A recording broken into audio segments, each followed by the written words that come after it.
Jadi video kali ini gue mau cerita aja ya pengalaman gue selama 19 tahun hidup di bumi. Ya benar sekali, besok gue ulang tahun. Sekarang sudah jam 10, hampir hampir jam 10, setengah 10 sekarang. Ya gue sekarang nunggu jam 12 karena ya keluarga gue mau rayain dari jauh karena gue sekarang di Bandung kan. Keluarga gue di Palembang sekarang. Jadi rayainnya secara online dan gue bersyukur besok juga ada teman yang mau makan bareng gitu. Gue yang traktir. Ya karena gue 17 tahun kemarin itu tidak ada kawan, tidak ada yang surprisein, tidak ada yang ingat dengan ulang tahun gue. Jadi kesempatan kali ini mungkin gue sangat bersyukur sekali ya dengan hal ini karena ya bagi kalian mungkin ini hal kecil tapi menurut gue ini sangat berharga karena quality time memories itu dibuat dari sekarang. Eh, Ya, nggak terasa gue sudah 19 tahun, gue rasanya sudah tua, you know. But life must keep going, hidup tetap berjalan. Gue semakin tua, orang tua gue juga semakin tua. Gue harap gue bisa sukses, gue harap juga gue bisa jadi orang yang bijaksana. Gue berharap gue bisa jadi orang yang kuat melalui percobaan-percobaan yang ada, melalui pengalaman hidup. Karena guru terbaik menurut gue adalah pengalaman hidup sendiri. Kita bisa belajar melalui apa yang pernah kita lewati gitu. Apa masalah apa nih yang pernah kita hadapin. Itulah pengalaman. Jadikan itu sebagai pelajaran, jadikan itu sebagai pembelajaran kehidupan ya. Jadi pada video kali ini gue mau bahas tentang pengalaman hidup gue selama gue hidup. 19 tahun gue sudah belajar banyak dari kehidupan gue, dari YouTube yang gue tonton, dari relasi gue. Itu rasanya gue kalau kita bercerita ya, gue cerita sama teman gue yang umurnya sudah jauh ya di atas gue. Itu kita bisa bercerita sangat deep, you know. Sangat deep dan itu sangat relatable sama kehidupan gue yang sekarang 19 tahun. Sedangkan teman gue itu 30 tahun itu sudah relatable. Berarti gue ini sudah cukup mempelajari masalah-masalah kehidupan yang sudah dilewatin oleh orang yang usianya 30 tahun. Nah, inilah pelajaran-pelajaran yang bisa kalian ambil gitu. Gue cerita aja di sini tanpa skrip, gue share pengalaman gue. Yang pertama, kita harus tahu bedanya orang yang bercanda sama orang yang serius. Ya, kita di sini juga terkadang bisa tersinggung ya, misalnya ada yang ngejokes tapi jokesnya kelewatan. Itu kita terkadang tersinggung, kita langsung musuhin dia, kita langsung wah sensitif sekali lah. Nah, dari pelajaran yang gua ambil, jangan jadi orang yang terlalu ambil serius gitu. Orang itu cuma bercanda, meskipun bercandanya kelewatan ya, misalnya bercandain tentang fisik, bercandain tentang lu bodoh banget nih, lu bodoh banget, lu lemot banget. Nah, kalian tersinggung. Menurut gua, kalau lu dikatain bodoh, ya berarti memang lu bodoh gitu. Kita harus akuin gitu. Gua akuin, gua nggak terlalu pinter. Gua misalnya dikatain bodoh, gue jadi semakin termotivasi gitu. Istilahnya kita sebagai inferior yang dikatain oleh superior gitu. Oh lu bodoh banget, lu lemot banget, kalau ngomong sama lu nggak nyambung. Memang kenyataannya begitu. Kita harus belajar dari itu. Kalau kalian inferior, usaha untuk keluar dari itu. Melalui apa? Melalui self improvement. Lu lemot banget ya, kalian belajar, kalian harus lebih fokus lagi, kalian melakukan nofap, kalian meditasi. Itu merupakan hal yang bisa dilakukan ketika kalian mau improve lagi, ketika kalian mau keluar dari apa yang dikatain orang lain ini. Ya gue sering ngomong jangan dengerin apa kata orang, tetapi kalau demi diri kalian yang lebih baik, itu nggak apa-apa kalian denger. Oh lu bodoh banget, ya akuin itu. Kalau kalian memang bodoh ya, ya gua bodoh. Gua berusaha untuk tidak bodoh lagi dengan cara ya belajar, dengan cara baca buku, lebih rajin lagi, lebih giat. Oh lu males banget, ya memang males. Kalian yang penting butuh yang namanya self improvement. Ketika lu dikatain bodoh, dikatain males, berusaha keluar dari itu. Itu pelajaran yang gue ambil. Jangan ambil serius apa kata orang lain, jadikan itu sebagai motivasi. Terkadang gue orangnya yang sangat sensitif ya. Misal gue bercandain, gue suka overthinking gitu. Kenapa sih gue bercandain ini? Apa gue ada salah di bagian ini? Apa gue ada kurang di bagian ini? Nah yang gue dapet adalah orang sebenarnya nggak bener-bener peduli dengan kalian gitu. Teman kalian itu asal ngomong aja, as- asal ceplos doang. Jadi ya anggap itu bercanda, ya ketawa aja, have fun, you know. Kita nggak ada waktu untuk menghabiskan waktu untuk memikirkan hal yang tidak berguna gitu. Memikirkan overthinking terhadap masalah-masalah sepele seperti bercandaan ya. Kalau teman lu bercanda ya bercanda aja. Ketawa aja, ikut ketawa, ikut bercanda. Karena menurut gue ya, kalau kalian dibercandain berarti kalian itu eksis. Kalian itu ada di sana. Daripada lu yang diem-diem doang, terus nggak ada yang bercandain lu, nggak ada yang ngomong sama lu, itu lebih sedih lagi. Jadi itu yang gue ambil dari kehidupan gue ya. Jangan jadi orang yang terlalu sensitif. Santai aja, make it flow, make fun, you know. Kecuali teman kalian mau ngejebak kalian, membahayakan kalian. Ini kan enggak. Kalau bercanda ya ikut bercanda aja. Kemudian pelajaran yang kedua yang bisa gue ambil selama gue hidup di sini adalah keluar dari zona nyaman. Ini sangat penting. Keluar dari zona nyaman memang tidak nyaman. Selagi itu membuat kalian berkembang, kalian harus keluar dari zona nyaman. Kalian harus sadarin dari sekarang. Gua rasanya kayak telat gitu, umur 18 tahun sudah keluar zona nyaman. Semakin kalian cepat keluar dari zona nyaman, kayak kalian SMP sudah keluar zona nyaman. Gue banyak ya lihat bocah-bocah SMP itu sudah keluar dari zona nyaman, sudah mulai bisnis, sudah mulai entrepreneurship, dan membuat mereka itu jauh lebih berkembang dibanding gua yang lebih tua gitu. Jadi semakin cepat kalian keluar dari zona nyaman, semakin bagus.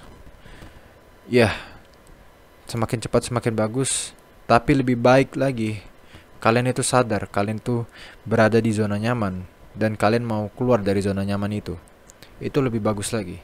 Gua awalnya memang takut ya, kita takut keluar kota, kita takut bersosialisasi karena ada background toxic relationship, takut bercandain, takut di ini, takut di itu, takut ya hanya di pikiran saja itu. Menurut gue lebih baik kalian take a step, keluar dari zona nyaman. Kalian bakal berterima kasih dengan diri kalian. Kalian bakal berterima kasih dengan diri kalian yang dulu, yang ingin menyuruh kalian keluar dari zona nyaman. Kalian bakal berterima kasih dengan diri kalian sendiri gitu. Contoh dari keluar dari zona nyaman adalah porn. Porn memang enak, porn memang membuat kalian, inilah kenikmatan dunia yang selama masih gua hidup gua lakukan ini. Padahal itu salah besar. Keluar dari zona nyaman, quit porn, karena porn gak ada gunanya, karena porn menguras dopamin kalian, confidence kalian, energi kalian, waktu kalian. Itu salah satu keluar dari zona nyaman yang bisa kalian start melalui NoFap. Kemudian juga NoFap membuat kalian, pokoknya membuat kalian setidak nyaman mungkin, tetapi itu efeknya sangat luar biasa. Kalian mulai take a cold shower. Cold shower itu sangat tidak nyaman, you know, but efek sampingnya itu sangat mantap. Kalian bisa cari di internet manfaat dari cold shower. Itu kan merupakan sepaket dari NoFap. Kalian baca buku, kalian nggak nyaman nih baca buku. Yang dulunya kalian nonton YouTube setiap hari di depan layar laptop, kalian tutup laptop kalian, kalian buka buku, kalian baca buku, kalian cari buku self improvement lainnya. Itu merupakan step awal dari keluar dari zona nyaman. Contohnya apa lagi? Ke gym, tidak nyaman, sakit. You feel the pain when you weightlifting. Itu merupakan keluar dari zona nyaman. Apalagi kalian kuliah, kalian ngerantau, itu keluar dari zona nyaman. Contoh simpelnya aja deh, misalnya kalian masih sekolah, kalian terkadang takut ya, takut untuk bertanya, takut untuk nunjuk diri. Bu, saya mau menjawab. Bu, saya mau bertanya. Pak, saya mau bertanya. Keluar dari zona nyaman itu dengan cara kalian bertanya, kalian berani ngomong depan teman-teman sekelas kalian. Gue sekarang bersikap bodo amat. Gue mau bertanya, gue bertanya. Gue mau menjawab, gue menjawab gitu di kelas. Karena dulu gue merasa, oh gue misalnya angkat tangan bakal dijudge sama teman-teman sekelas gue. Oh misalnya gue bertanya, gue takut dianggap bodoh. Ya bodoh amat gitu. Misalnya kalian takut dianggap bodoh, lebih baik kalian dianggap bodoh dibanding kalian bener-bener bodoh gitu. Mending kalian pura-pura bodoh, tapi kalian tahu gitu hal yang sebelumnya kalian gak tahu. Ngerti kan maksud gue? Kayak misalnya ibu guru menjelaskan tentang A, kalian gak ngerti, padahal orang lain itu sudah mengerti tentang A. Kalian bertanya, Bu, A ini gimana? Kalian ditertawakan sama teman-teman sekelas kalian. Itu kesannya kita teranggap bodoh ya. Tapi setelah kita tahu, kita dijelaskan sama guru kita, oh gini, kita jadi lebih ada ilmu yang masuk ke dalam pikiran kita, dalam otak kalian itu. Jadi gak apa-apa dianggap bodoh dibanding kalian beneran bodoh gitu. Menurut gue gitu. Keluar dari zona nyaman, banyak bertanya, banyak berkomunikasi, banyak public speaking. Oh bang, public speaking malu gue nggak bisa bicara, gue gugup banget di depan umum. Kalian bisa melakukan hal yang gue ngomongin tadi dengan cara bertanya. Kita ngomong di depan publik, itu termasuk public speaking. Kita belajar mengeluarkan kata-kata kita ketika kita bertanya, ketika kita menanggapi sesuatu. Kita belajar untuk public speaking. Public speaking ini nggak berarti kalian harus ngomong berpidato di depan banyak orang, di 1000 orang ini. Misalnya kalian di universitas, kalian ngomong di depan hall, banyak audiens yang menonton. Bukan itu maksud gua. Public speaking bisa kalian lakukan dengan cara apa? Kalian ngomong di depan anggota-anggota keluarga kalian. Itu termasuk public speaking. Misalnya kalian mau public speaking, kalian belajar kayak gua, ngomong di depan kamera. Ini termasuk public speaking. Karena ada audiens yang nonton melalui YouTube. Misalnya apa lagi? Kalian berbicara dengan orang-orang yang gak usah jauh-jauh. Kita ngomong teman-teman sekitar kalian, circle kalian. Kalian bisa mulai berbicara di depan teman-teman kalian. Selagi kalian berani, kalian berarti bisa public speaking. Oh bang, gue introvert, gue gak bisa lancar ngomong. Siapa bilang introvert gak bisa lancar ngomong? Gue buktinya. Gue ini orangnya introvert. Selagi kalian bisa dan mau keluar dari zona nyaman, kalian bakal bisa public speaking. Public speaking merupakan hal yang sangat tidak nyaman ya. Takut dijudge, takut dikatain caper, segala macem. Bodoh amat. Selagi itu membuat kalian berkembang. Gua gak peduli dengan hal itu. Gua gak peduli dengan apa kata orang itu. Karena orang cuman mengingat momen tersebut hanya sebentar. Besok-besok mereka lupa pasti. Pasti itu. Jadi, lakukan hal yang kalian mau. Lakukan hal yang benar-benar kalian pengen gitu. Baca buku The Subtle of Not Giving a Fuck, The Courage to be Disliked. Dan kalian juga bisa belajar yang namanya Stoicism.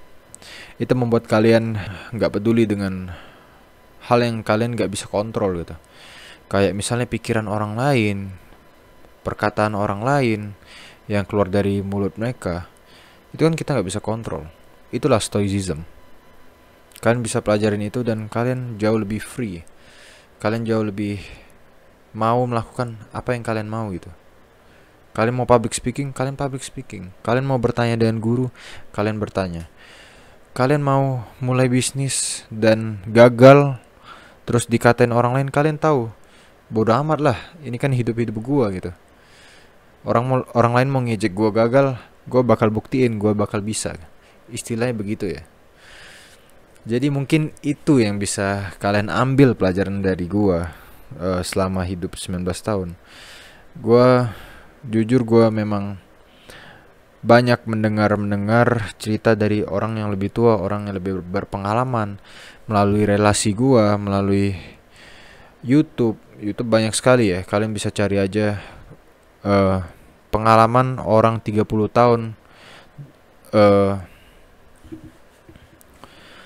Kalian bisa cari di YouTube, misalnya kalian mau melihat pengalaman-pengalaman orang 30 tahun, pengalaman-pengalaman orang bisnis, itu semua bisa kalian lihat dari YouTube.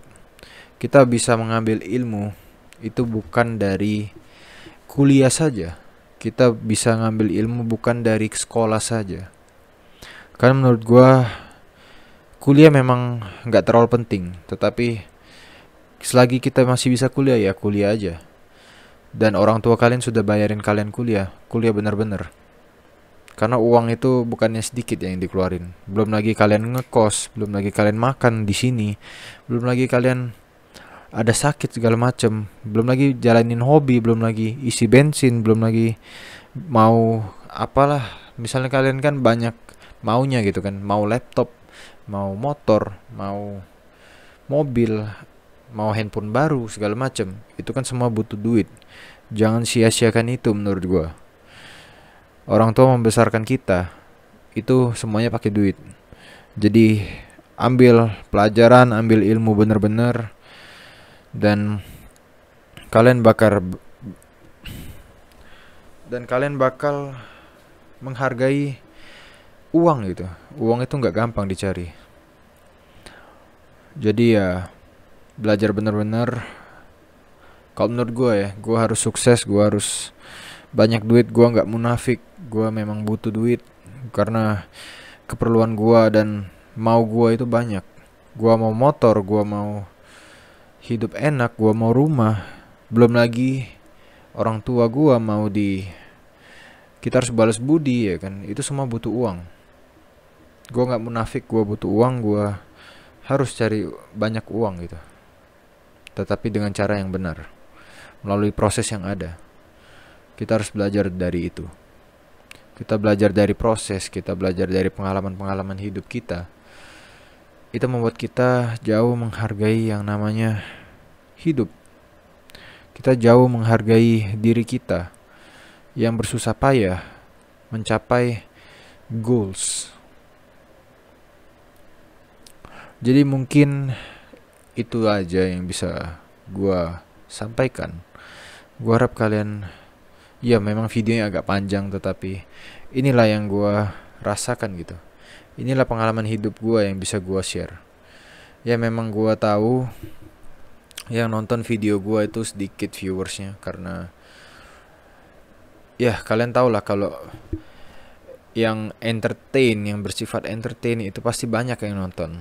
Sedangkan orang yang mengedukasi itu sedikit yang nonton. Orang yang nge-share pengalaman hidupnya demi kalian itu tidak mengulang hal yang sama gitu, itu pasti dikit yang nonton. Gue jamin. Kayak contohnya kalian mau belajar nih, kalian pasti belajar tunggu UAS, tunggu ulangan. Kalian belajar mulai cari di YouTube. Nah biasanya kalau di akhir-akhir bulan itu kan ujian kan, pasti memang viewers dari orang konten ya, orang yang buat konten pelajaran ya tentang ilmu matematika atau fisika, itu biasanya baru naik viewersnya ketika mau ulangan. memang sedikit, gua akuin memang sedikit yang menonton orang mengedukasi. Karena orang zaman sekarang butuh entertainment, dopaminnya, butuh dopamin yang berlebih. Dengan cara apa? Dengan cara nonton drama, nonton drama orang yang berantem lah, drama orang yang artis-artis tuh misalnya ada drama, ya itu banyak yang nonton. Sedangkan kayak novep, youtuber self improvement itu sedikit yang nonton. Gua harap kalian yang nonton ini kalian jadi orang yang berkembang sama seperti gua. Kita semua grinding, kita mulai novep, kita mulai keluar dari zona nyaman, kita pasti bisa berkembang dan lebih improve ke diri kita bahwa kita itu bisa maju. That's it for my video. I'll see you guys in the next video. Peace out, guys.